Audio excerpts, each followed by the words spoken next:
everyone. So you might be looking at your forecast this month and thinking, whoa, these numbers seem really high. Everything seems a little bit off.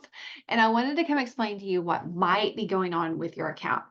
Yours might look fine, but last month for a lot of people was a really big recruitment month because we were giving away free reset. So we saw some really high recruiting numbers.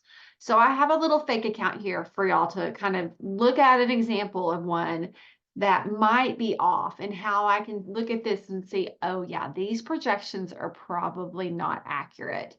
And I'll explain why. So right here under this forecasted point, they have a high of 6,023. I mean, a low of 6,023 and a high of 8,176. So that gap between the low and the high is a lot. So it's a pretty big gap.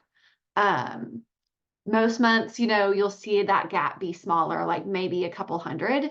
And this is a real big gap. So, and then scrolling down to the bottom, if you see this, this shows where you're getting your numbers for your forecast.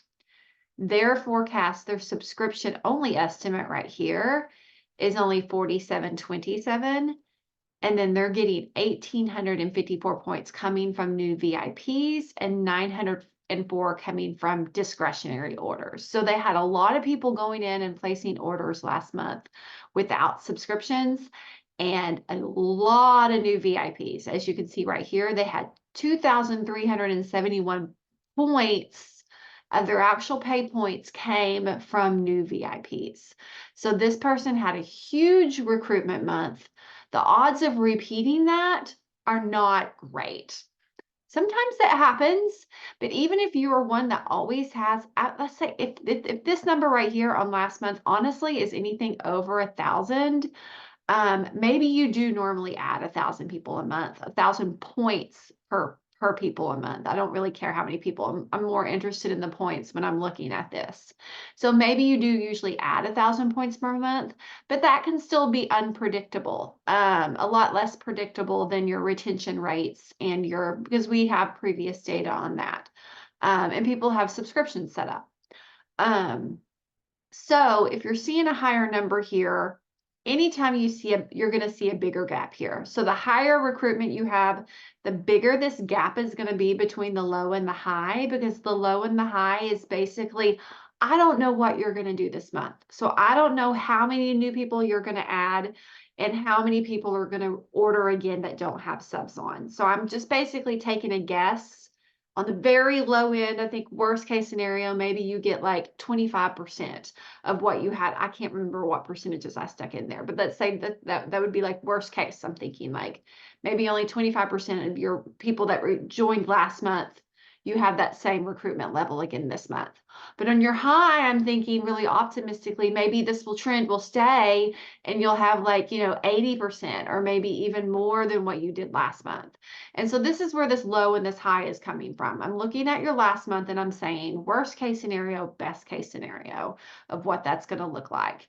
And then the forecast it doesn't necessarily fall somewhere in between.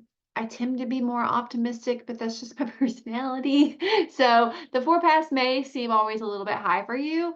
And over the years, I was constantly changing and fidgeting with these numbers on lows and highs based on my own data. And for my team personally, I don't usually see numbers like this for recruitment, this 2370. I usually stick between, 200 and 500 on a heavy month points in new growth, but my retention is always higher. I see more like 80% on my retention. So I'm not as heavy of a points coming from new people as I am points coming from the same people. And I also have higher points coming from people who are not on subs, where some of you have very low points coming from people not on subs, but tons of people coming in from new growth. Every team is different. So coming up with that perfect forecast is going to vary per team to team. I would love, in an ideal world, you would be able to change those numbers for your team. And maybe that's something we can get coming. And you can on the spreadsheet if you have the Excel version. So for those of you that are in this group and have the Excel version, you can actually change those percentages of where you're getting your points from discretionary orders and where you're getting your points from new VIPs. If you need help finding that, let me know. So what do I do? Like, how do you know where you should be? Hopefully that kind of explained why it might be running high, because I'm taking, 70% of last month's new VIPs and I'm thinking you're going to do the same thing again. But without a free reset, a lot of us probably won't. That's okay. It's just how, the nature of things.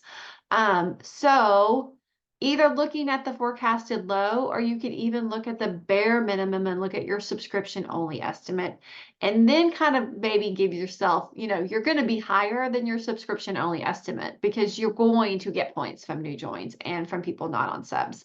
So this is truly your like worst case scenario. um, so so maybe look at the one of these. Honestly, for this account, I kind of changed some things in here and added some things, but when I was looking at it originally, I think this low is a lot more accurate to what's going to happen versus the other numbers. So I would think, actually, I think maybe even a little bit higher than the low on this one, but you know your team. So trust that. Look at this number right here. What I would do if let's say I saw 2371 on mine, but last month I had 500 and I know I'm probably going to have 500 again. I would just make sure I remember like how many points have I already added this month. So you can look and see, oh yeah, I've already added 42 points this month from my new ads. So I know right here, instead I'm going to subtract 1854 and I'm going to add in that 450 instead.